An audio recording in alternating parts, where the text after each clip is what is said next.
I'm Araks. I'm a senior iOS engineer. I have almost 8 years of experience in iOS engineering. I worked in a bunch of companies, starting from outsourcing to startups to big tech. And today I want to share some approaches that can help you write cleaner, more predictable, and easier to maintain code. I think we all feel like our iOS app's state management is a tangled mess and struggling to keep track of all changing data and ensure our UI updates are always in sync. I think we've all been there, and managing an app states can quickly become a complex web of code, making it difficult to reason about and maintain. One approach we'll explore today is functional programming. Functional programming focuses on building programs from pure function and immutable data. This focus on immutability makes your code more predictable and easier to test. We also delve into reactive programming, a paradigm for handling data streams and UI updates in a more declarative way. We will also demystify these concepts, functional programming and reactive programming, and show how they can be applied in the context of iOS app development. We'll see how frameworks like Combine can use those principles to provide a more powerful and practical solution to state management.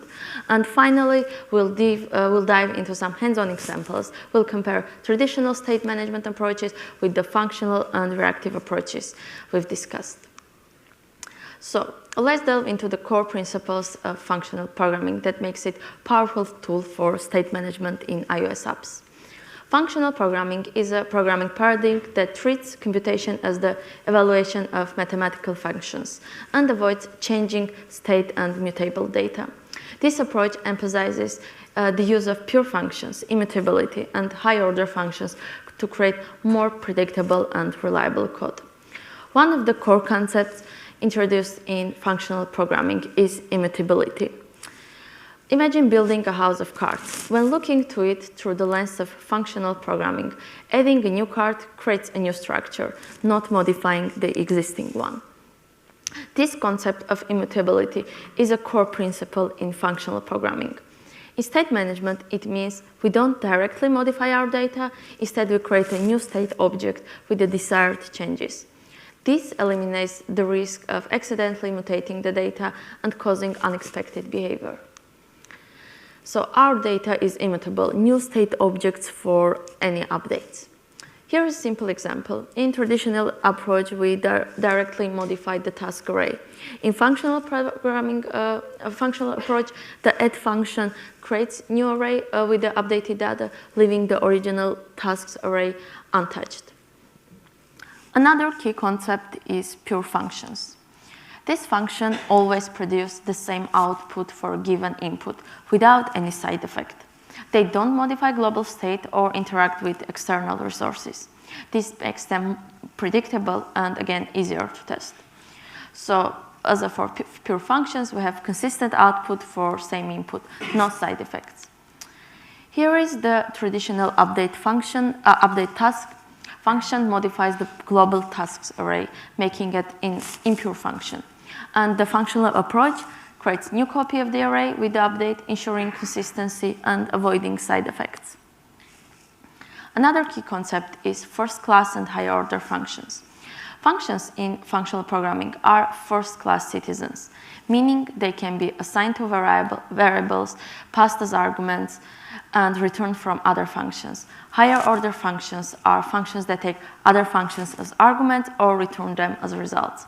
This allows for greater abstraction and code reuse. So, what are the benefits of functional programming? It can reduce the risk of bugs, because immutability, you are less likely to introduce bugs by accidentally modifying data. Pure functions make reasoning about code easier, as the output is always consistent for a given input. Additionally, functional code tends to be more modular and easier to test in isolation. While functional programming has its benefits, it's important to acknowledge some potential drawbacks. Learning functional programming concepts might require some initial investment, especially for developers without prior experience. But additionally, expressing complex logic with pure functions can sometimes lead to more lines of code compared to imperative approaches.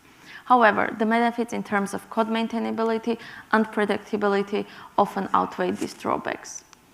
I know at this point all the above might sound like mostly theoretical concepts, but functional programming has the potential to give us some very real practical benefits, from increased reuse and testability to more predictable code, and it's actually being applied in Swift language. For example, in Swift, immutability is being achieved using let to declare constants. Once a value assigned to a constant, it cannot be changed. Another example are first-class functions. In Swift, functions are first-class citizens, meaning they can be assigned to variables, passed as arguments, and returned from other functions, as we can see from this example. And other examples are higher-order functions that take other functions as arguments or return functions as their result. Swift's standard library includes many higher-order functions like map, filter, reduce, which I guess all of us are using it in our everyday life. So we can see how much is being applied and used in Swift itself. Now let's explore more reactive programming, and it's a powerful paradigm for managing data streams and keeping our UI in sync with changes in our iOS apps. So what is reactive programming? It's streams for responsive UIs. Imagine data flowing through your app like a river. Reactive programming treats this data as streams of events, allowing you to react to changes in a declarative and efficient way. UI elements become like ripples on the surface of the river, automatically responding to the flowing data. Reactive programming sets several key principles that make it well-suited for state management in iOS apps. Instead of writing step-by-step instruction on how to update the UI, you describe how the UI should respond to changes in the data. This makes the code more concise and easier to reason about.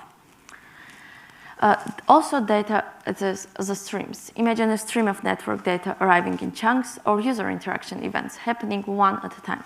Reactive programming allows you to process these events effectively as they occur. Another thing is that it's event-driven. Unlike traditional approaches that rely on polling for updates, reactive programming is event-driven. Your app reacts to specific events, changes in data streams, triggered by user interactions, network requests, or other events. This leads to a more responsive and efficient user experience. For instance, user taps a button, which is an event, which triggers a network request, which is another event. The response from the network request becomes an event that updates the UI through the data stream. This eliminates the need for constant polling and makes the app more responsive to user interactions. By using these core principles, reactive programming offers several advantages for state management. The declarative approach simplifies UI updates, while treating data as streams allows for efficient transformation and filtering. Additionally, the event-driven nature promotes a more responsive app that reacts to user actions and data changes immediately. While reactive programming has its merits, there are some potential challenges to consider. Understanding core concepts like publishers, subscribers, and operators might require some initial investment in learning. Additionally, debugging issues within complex data streams can be more challenging comparing to traditional approaches. Visualizing and tracing the flow of events might require additional effort.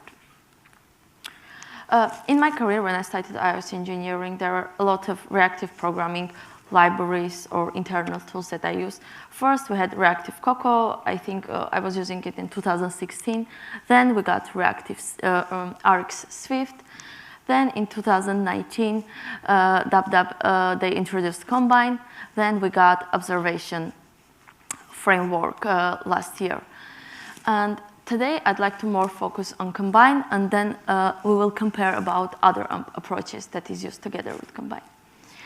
So let's dive into Combine. It's Apple's framework for functional reactive programming on iOS. Combine empowers you to manage state in a functional and declarative way. What is Combine? It's a reactive power for a state management. It's a powerful framework built into Swift that uses the principles of reactive programming.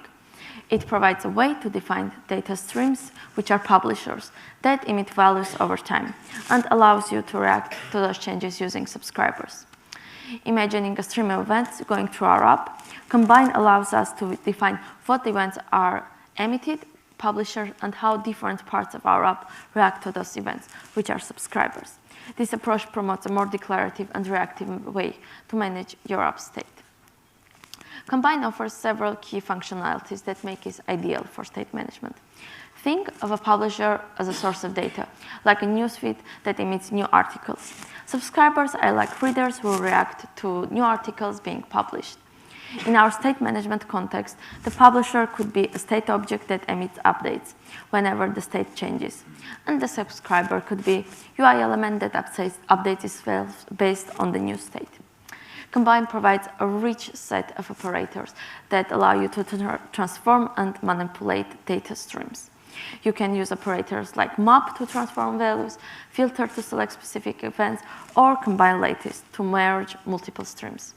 These operators enable you to build complex data flows in a modular and declarative way. Here's a simple example. We define current value subject publisher that emits integer value. We then use the map operator to transform the integer to a string for display. Finally, we use the assign to bind the data stream to the text property of a label. When we call send 10, the publisher emits a new value, and the label text automatically updates to 10 due to our binding. Combine excels at handling asynchronous operations and error management seamlessly within our state management logic. Imagine a network request that updates your app state upon successful completion.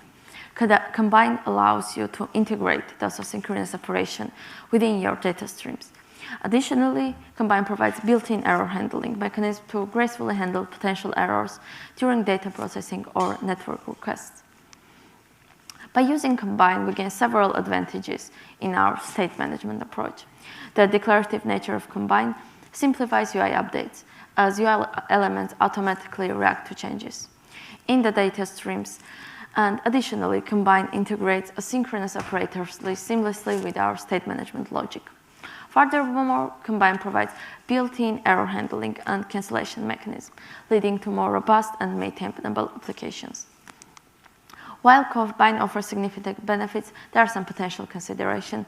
One thing is a bit of uncertainty for Apple regarding the future of the Combine. But now let's use Combine through a practical example. We'll build a simple counter app and compare how we manage state traditionally using MVVM and with Combine. In traditional MVVM approach, we typically have a view model responsible for managing the app state and exposing observable properties for the view to bind to. We might also have separate methods for incrementing and decrementing the counter. Here we have the counter view model with int property for the count and methods to increment and decrement the count. The counter view controller holds a reference to the view model and binds the counter label to the text to the count property. Button taps trigger the view model methods for incrementing and decrementing and updates the count, and then we manually update the label text in view controller. With Combine, we can manage state in a more declarative way. We can define a publisher that emits the current count and use operators to react to changes. The view can directly subscribe to this data stream and update itself automatically. Here, the counter view model uses the published property wrapper to create a publisher that emits the current count whenever it changes. The button taps still trigger the increment and decrement methods, but the view controller now subscribes to the count property stream using the assign to method. This automatically updates the labels text whenever a new value is emitted by a publisher. This example highlights the benefits of using Combine for state management. So the view directly subscribes to data stream and updates automatically, eliminating the need for manual updates in view controller. And secondly, it's improved readability. They become more concise about as the data flow is more explicit. Let's look a bit more complex example, and let's create a user profile with network request. Managing a user profile with a network request to fetch our data. So we'll compare again traditional MVVM approach here and the combined approach. In the traditional approach, we might have separate view model for the user profile and the network service responsible for fetching the data. The user profile view model would hold properties for user information and a method to fetch the data from the network service. The view would bind to these properties and potentially trigger the data fetch action. Here, user view model has properties for user data and reference to network service for fetching the data. The fetch user profile method triggers the network request using a completion handler, and the completion handler updates the view model's properties, but manually notifying the view about these changes might be required using delegates or closure. With Combine, we can model the user profile data as a publisher and use operators to handle network requests and update UI declaratively. Here, the user view model uses, again, our publish property wrapper to create a publisher for the user data. We inject a network service that returns a publisher of a user data or an error. Upon initialization, we subscribe to the network services publisher. The subscription closer handles the following. First, it's data transformation. The closure uses the map operator to transform the incoming user data, which is a response from a network, into a user object. This might involve extracting the relevant data, like first name and last name, from the network response. Secondly, it's error handling. The closure also handles potential errors using the sync operator. The sync operator provides completion and value callbacks. We can use the completion handler to check for errors and potentially display an alert or handle the error gracefully in the view model. And lastly, it's assigning the updated value. Once the data is transformed, the closure assigns the new user object to the user property. Important to note, we also utilize store in cancellables to manage the subscription's lifecycle and prevent memory leaks. This is essential when dealing with subscriptions in Combine. By using this operator and the publish property wrapper, Combine enables a more declarative and reactive approach to data flow and UI updates in our view model. Now, let's think about Combine and async await, since I have a lot of discussion regarding how they are comparable to each other. Both are very powerful tools for handling asynchronous operations in Swift, but they serve different purposes. There are two different tools for two different problems. These two problems are closely related though, so people often compare them. Async await is a tool to help with general concurrent programming. Combine is a tool to help with event-driven programming. Event-driven programming can be seen as a form of concurrent programming, which is why people often say you can use Combine for asynchronous things, and why many people used it before Swift 505 introduced async await. Combine, on the other hand, it's a reactive programming framework that excels in managing complex data flows and creating reactive UIs. It offers a declarative style, allowing you to define data pipeline using operators. Async await, on the other hand, is a language-level feature that simplifies writing asynchronous code by making it look and feel like synchronous code. It's particularly useful for straightforward asynchronous tasks. The choice between Combine and async await often depends on the complexity of your asynchronous operations. Async await offers more concise and readable solution. However, for intrastate data transformation and managing multiple asynchronous events, Combine's declarative approach might be more suitable. And I think main difference between functional reactive programming, in this case Combine, versus async await is event streams of multiple values for Combine and one value for async await. In the Combine, let's compare two methods using Combine and async await.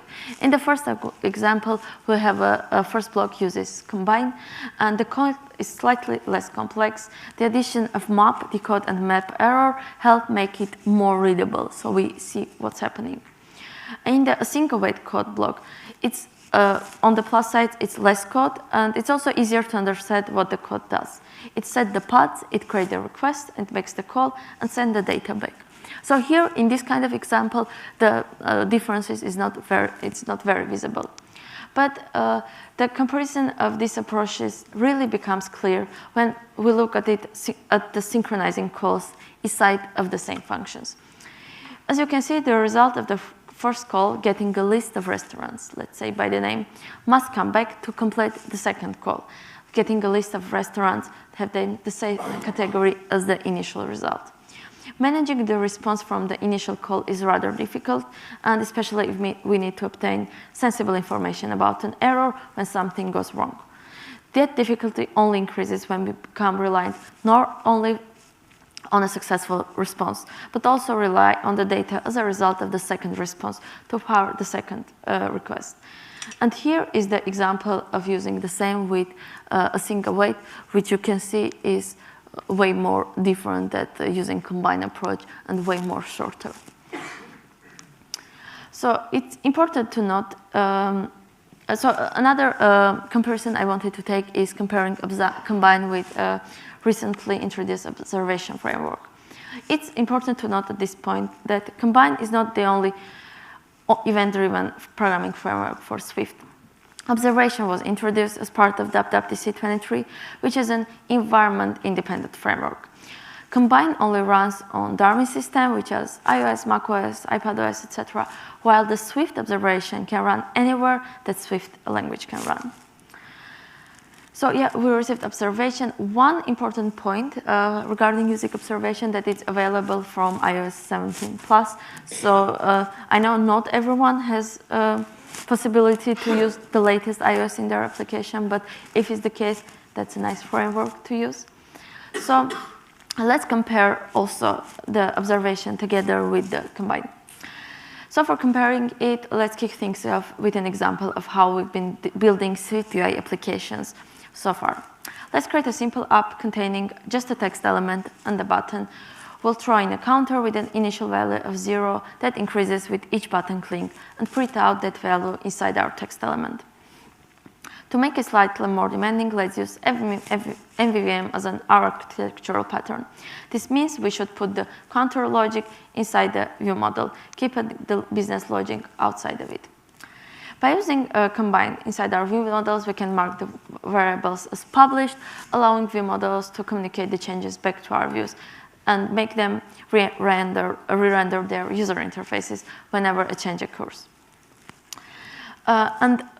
We are mentioning that the view model is state object, so we can receive the updated value. So this is will be the example with combine. Upon button press, the text element is being updated, the text element is being updated, and we see an increased value on our screen each time. So this works perfectly well.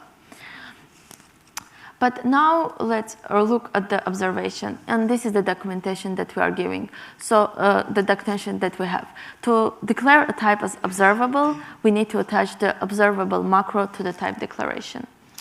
This practically means that all we need to do is attach this macro to our view model and remove every part of code that has anything to do with combine. This includes removing published property wrapper as well as conforming to the observable object protocol. Removing the protocol conformance, we cannot have state object in our view anymore, so we'll just make it a simple state. And let's see it in action. With just 2 lines of code inside our view model, one importing the observation framework, and the other one adding the observable macro. We got rid of combine completely, and our app works just as expected. And the nice thing about macros is they add code for us and can be expanded by right-click and choosing the expand macro option from the Xcode. So let's do exactly that and see what the macro added for us. Going from the bottom up, we can see that it adds conformance to observable protocol, the observation register used inside method access and with mutation, one observation tracked variable, and one observation ignored variable. The most important things to notice are observation register variable and the 2 methods accessed and with mutation. What the register actually does, whenever someone either looks or changes the observation tracked properties, it gets notified. It can therefore communicate these changes directly to the SwiftUI views that are watching. But observation is just a little Swift macro that generates changes detection for properties in our classes. Combine, on the other hand, is a more complex reactive pattern framework that supports all kinds of complex data transformation scenarios. You can also very easily use both in your project. If you're thinking if you should use observable instead of the publish for your Swift US state changes, you can plan to build for iOS 17 Plus, and then observation does provide a more granular state change notification that's triggered per property instead of the blunt whole class way the forward works with observable object classes. I think for deeply nested object models that propagate changes in lists, you'll see some performance wins if you use the new way. Though Combined, it's brand new, and with it, I think, and with a very little usage for now.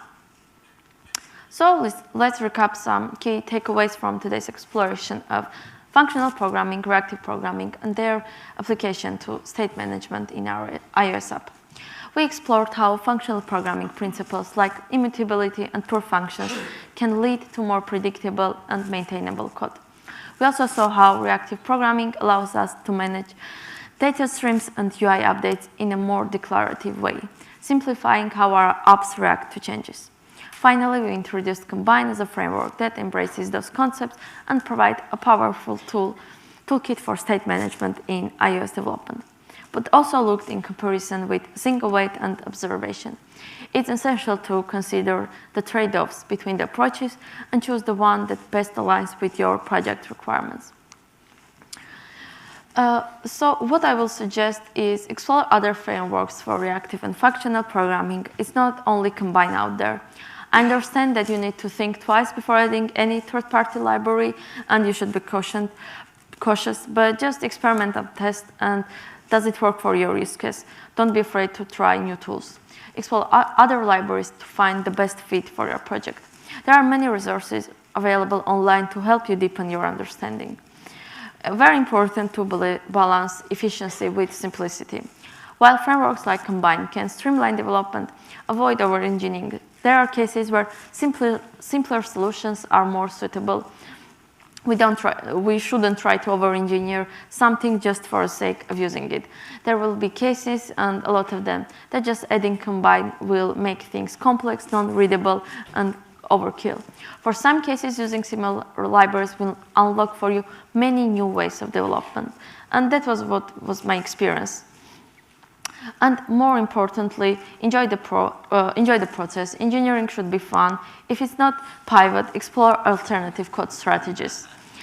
And thank you very much for your time. If you have any questions, feel free to reach out to me afterwards.